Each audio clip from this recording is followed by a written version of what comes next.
neighbors, Roman's countrymen.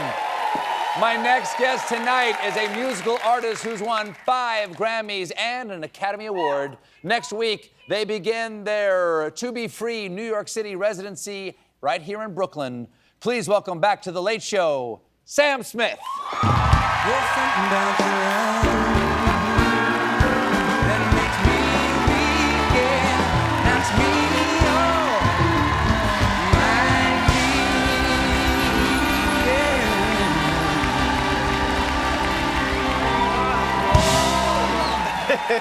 Love it. This is so nice. Nice to have you back again. Thank Good to see you. First time we've had a chance to sit down and talk time on the these show. couches, Oh, yeah. very happy to have you here. I understand that you, obviously been in New York many times, but now you have moved here. I have moved here. Oh, welcome. Yeah, Welcome. crazy. And it's the best, it's the greatest city in the world. Oh my God, it's amazing. So I'm just curious. So as a new resident here, I was just curious. What are your impressions lately of our country and our city? It's a strange time to move to America, for sure. Yes. It's very strange. It's a strange time to stay in America. Yeah, I know. But weirdly, for me, well, not weirdly, but being in New York, I feel the most free I've ever felt in the city. I love it. I think you're an extraordinarily talented musician, beloved for your music, but also for your fashion choices. This is how a lot of people first got to know you. This was when you were first hitting. This was the look that you were rocking there. Now, was this your natural sort of state? Was this your natural look? That was more, this was more like drag for me. You was straight drag, straight suit like that? Yeah. When I was in school, I used to wear like full makeup and like wild clothing. I was known in my school for wearing wild clothing. I have this. Is this what you're talking about? Yeah, this is wild. There you go. Wow. So this is you in high school, what we would call high school. This is a teenager. Where'd you go to school? I went to school in a place called Bishop Stortford. Okay. In the UK, just outside of London. But as you can see, I was very in the closet. Yes. well, now people have loved so many of your outfits. This fabulous number right there in 2022. Lovely floating piece of coral. There you are. This Oh turned my a lot God. of heads. This made a big impression. It's beautiful, but it looks like perhaps a terrible scuba diving accident or something. The tank backed up. Tell me about this. What was this? That was the funnest thing I've ever worn in my life. It was amazing. Was it hot? It was really, really like cushiony and great. But basically everyone at the time when I wore that, everyone was calling me fat. So I was just like, let's be really, really fat. Oh. And it was amazing. I had to lube myself up when I wore it. Yes. All right, it's family show. Family show. And then here we go. This is it. Saw this performance.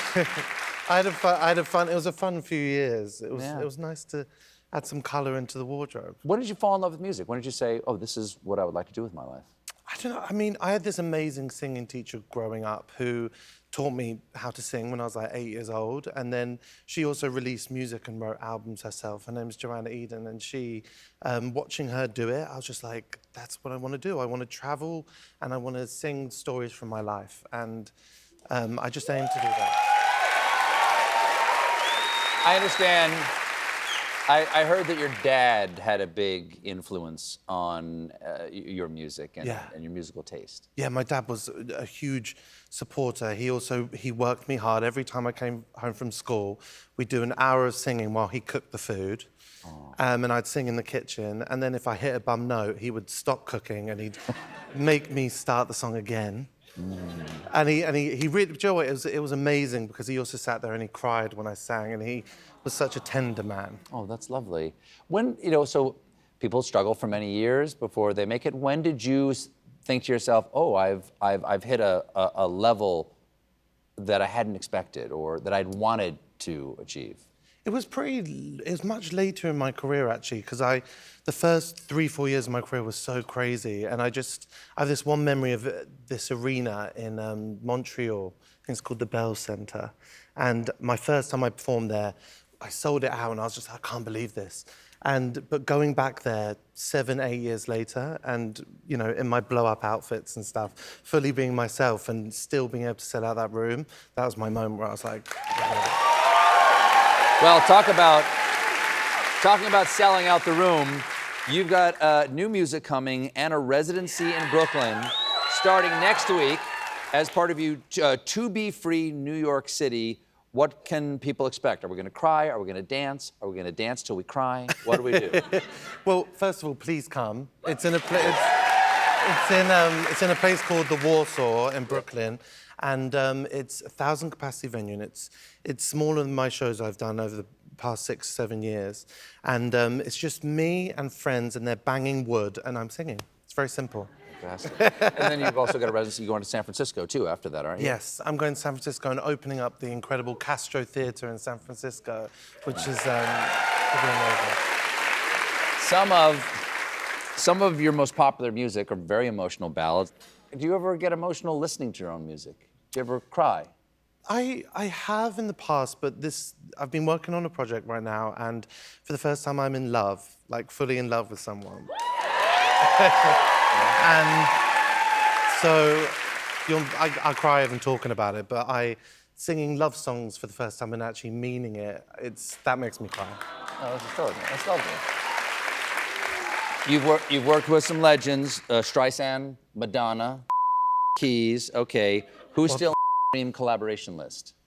Oh my God. I mean, after Streisand and Madonna, where do you go? It's insane. Mm-hmm. And Mary J. Blige, when I sang with her, that was just insane. Okay, every single year, it's like a religious experience for me. I go and see Mariah Carey sing Christmas songs in New York. So to sing with Mariah Carey and to sing a Christmas song with her, I would die. Well, you know, I think she watches every one of these shows, and so. Mariah, you know what you need to do. I don't call in favors often. I don't ask for much. But come on the show and sing with Sam. This show, Blue Christmas Carol, this year. That'd be fabulous. Wouldn't that be fantastic? That'd be fabulous. So lovely to see you. Thank you so much for being here. Tickets for To Be Free New York City are available now, and you can see Sam perform on this show tomorrow night. Sam Smith, everybody. We'll be right back.